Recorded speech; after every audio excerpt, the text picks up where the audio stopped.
Notre prochaine invitée, elle est étudiante en habitabilité des exoplanètes avec le cycle du carbone. Phew! Bonjour Marie-Lou Fournier-Trondreau. Bonjour. J'ai appris à connaître Marie-Lou cette semaine parce qu'elle a été conférencière au Club Richelieu-Montmagny. Et comme il y a une éclipse solaire aujourd'hui, je pense que c'était la personne tout indiquée pour venir nous parler de l'éclipse solaire. Marie-Lou, d'abord, qu'est-ce que c'est que l'habitabilité des exoplanètes avec le cycle du carbone? Bien, en fait, quand on étudie l'habitabilité des exoplanètes, on va aller étudier les conditions qui font qu'une exoplanète est habitable. Dans mon cas, j'étudie l'altération des silicates. C'est un processus qui va diminuer le CO2 dans l'atmosphère d'une planète. Ça prend des millions d'années pour avoir lieu, mais ce processus-là permet de garder une planète tempérée. Donc, c'est ce que j'étudie. Dans le fond, je modélise l'atmosphère des exoplanètes. Bon, ce que je comprends, c'est que les changements climatiques, là, c'est un peu beaucoup dans tes cordes aussi, là, ce qui se passe sur notre planète actuellement. Oui, c'est certain, mais c'est sûr que le processus que j'étudie n'est pas une solution au changement climatique parce que ça prend des millions d'années pour avoir lieu. Mais tout de même, c'est effectivement, en étudiant le cycle du carbone, c'est un autre arc à un autre corde à mon arc pour, après ça, peut-être travailler dans les changements climatiques. Marie-Lou, tu es aujourd'hui avec nous pour nous parler de l'éclipse solaire qui va avoir lieu cet après-midi. Bon, ça fait 50 ans. Je m'en souviens pas, malheureusement. J'avais l'âge pour m'en souvenir, mais je m'en souviens pas. Mais aujourd'hui, on en parle tellement. C'était peut-être moins dans le temps couru qu'aujourd'hui. C'est très populaire. On parle beaucoup de cette éclipse solaire-là. C'est quoi? Ça va faire trop, peut-être que les gens te posent la question. C'est quoi une éclipse solaire? En fait, une éclipse solaire, c'est on a le Soleil, la Terre et on va avoir la Lune qui va passer entre le Soleil et la Terre. Quand l'alignement est parfait, ce qu'on va voir à certains endroits sur Terre, ça va être l'ombre de la Lune. Aux endroits où que l'ombre de la Lune tombe à ces endroits-là, on voit en fait la Lune passer complètement par-dessus le disque du Soleil. C'est sûr qu'il y a des régions que c'est une éclipse partielle, donc il va rester un croissant. Tout dépendamment de l'angle qu'on va... l'endroit où on est situé sur Terre. Okay. Donc, pour les endroits comme la région de Montmagny, on va avoir une éclipse partielle, mais encore là, c'est une éclipse qui va être très profonde. On parle de 98,6 % du Soleil qui va être couvert par la Lune. Donc, on va avoir seulement un petit croissant de Soleil qui ne sera pas couvert. Donc, quand même, ça va être un spectacle impressionnant et on va voir les effets comme la diminution de luminosité pendant l'éclipse qui sont vraiment... des moments magiques. Là. À quelle heure précisément là, que l'éclipse devrait être complète? L'éclipse maximale, dépendamment de la région au Québec, je ne sais pas par cœur pour ici, la région de Montmagny, mais c'est autour de 3h30.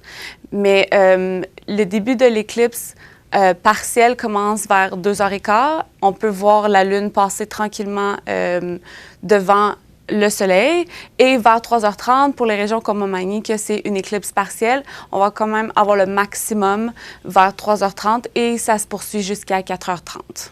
Bon, la Lune, on la voit à chaque nuit, elle est là, le Soleil, on le voit tous les jours. Pourquoi? Parce que ça fait 52 ans que c'est pas arrivé. Pourquoi ça arrive qu'une fois aux 52 ans? Pourtant, les deux planètes sont... le Soleil se lève, la Lune se couche et vice-versa. Pourquoi que ce phénomène-là est si rare? En fait, c'est qu'on a la Lune qui tourne autour de la Terre. Elle fait le tour complet de la Terre une fois par mois. Par contre, pour que l'alignement soit parfait, ça arrive 2 fois par année.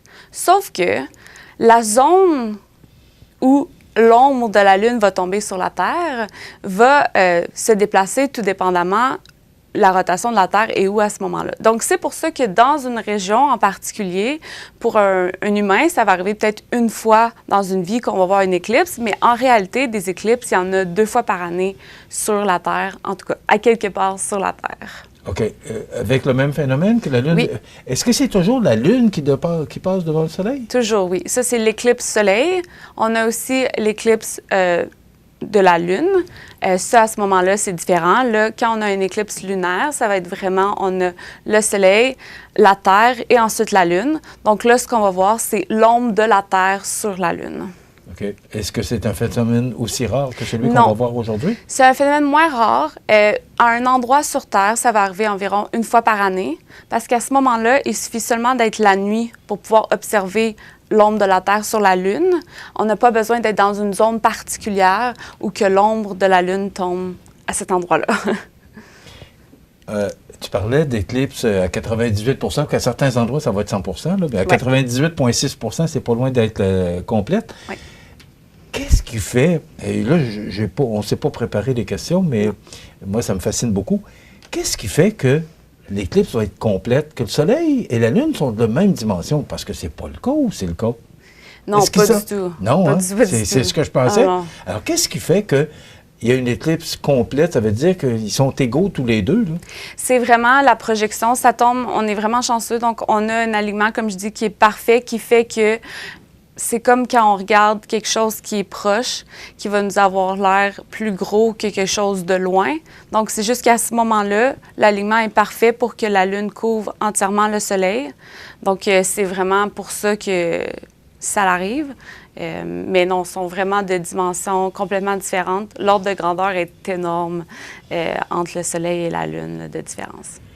Marie-Lou, quant à t'avoir avec nous, pourquoi... moi, je pose toujours des questions que j'imagine que les gens voudraient entendre.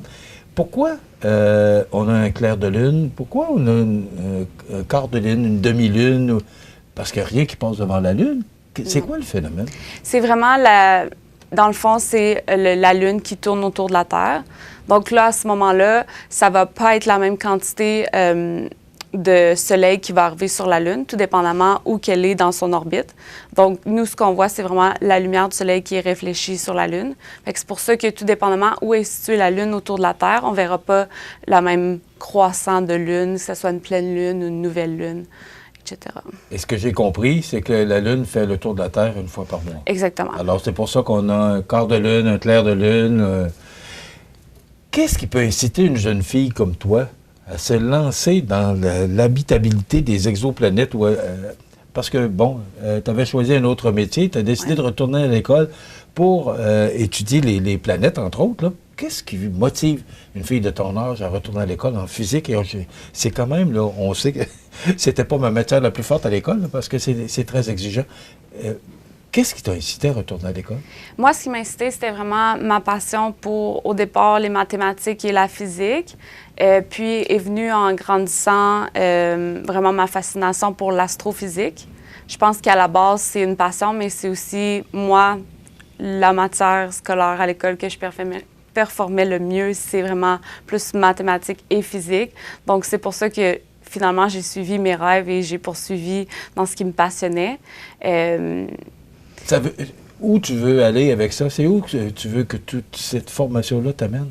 Il y a comme deux options qui seraient possibles pour moi. Il y a soit qu'on continue dans le milieu académique, donc on peut devenir un chercheur ou un professeur. À ce moment-là, on doit faire des post-doctorats à la suite de notre doctorat. Donc ça, c'est une option. Donc à ce moment-là, on peut devenir un chercheur qui va continuer à étudier comme moi, les exoplanètes. L'autre option, ça peut être de travailler dans le secteur public ou le secteur privé. On peut être un consultant pour, comme moi, j'étudie maintenant les atmosphères planétaires. Ça peut être un consultant pour une entreprise qui spécialise pour les changements climatiques. C'est des choses comme ça. Bon, je l'ai mentionné, tu étais bachelière dans un autre secteur d'activité. Qu'est-ce que ça prend pour avoir toute la formation pour réaliser ton rêve? Oui, c'est ça. Moi, en fait, j'ai eu un parcours très atypique pour une étudiante maintenant en physique. J'ai été, premièrement, étudier en pharmacie. Donc, j'ai fait mon parcours en pharmacie. Et après, j'ai réalisé que je devais suivre ma passion. Donc, vraiment pour la physique, ça prend premièrement un baccalauréat en physique. Après ça, il faut la maîtrise en physique. Puis là, maintenant, je suis rendue au doctorat. Donc, c'est le parcours pas mal typique normalement. 6 mois du doctorat fait. Oui. Il en reste 3 ans et demi. Exactement. Il faut être passionné. Oui. Merci beaucoup d'avoir été avec nous. Donc, c'est le phénomène qu'on va voir aux alentours de 15h30. Vraiment, le phénomène à 98,6 à 15h30 ou vers 15h30? Moi, je conseillerais les gens d'aller voir pour les gens, dépendamment de leur région, d'aller voir sur Internet l'heure précise. Parce que quand on est vraiment dans le maximum de l'éclipse, ça dure très peu longtemps. Mais je sais que c'est autour de 3h30, mais c'est pas exactement 3h30. Et ne regardez pas à l'œil nu, c'est très important. Oui, c'est très dangereux. On ne l'a pas mentionné, mais c'est excessivement important. Surtout pour la région de Montmagny, on n'aura jamais l'éclipse totale. Donc, c'est très important d'avoir des lunettes à éclipse. On peut endommager nos yeux sinon. Mais pour les gens qui ne sont pas intéressés à regarder l'éclipse, il n'y a pas de danger à être à l'extérieur. C'est seulement quand il y a un éclipse, on veut aller regarder le soleil et c'est ça qui est dangereux en soi. Merci beaucoup d'avoir été avec nous. Marie-Lou Fournier-Tondreau, qui est boursière de l'une des plus prestigieuses universités au monde, c'est l'Université d'Oxford, et elle est au doctorat pour... exactement, le titre du cours, c'est l'habitabilité des exoplanètes avec le cycle du carbone. Est-ce que c'est le cours? Ça, en fait, c'est plutôt le titre de ma thèse de doctorat. Mon doctorat, lui, il est en physique des planètes, des atmosphères et des océans. Merci beaucoup d'avoir été avec nous. Plaisir. Voilà, ça complète.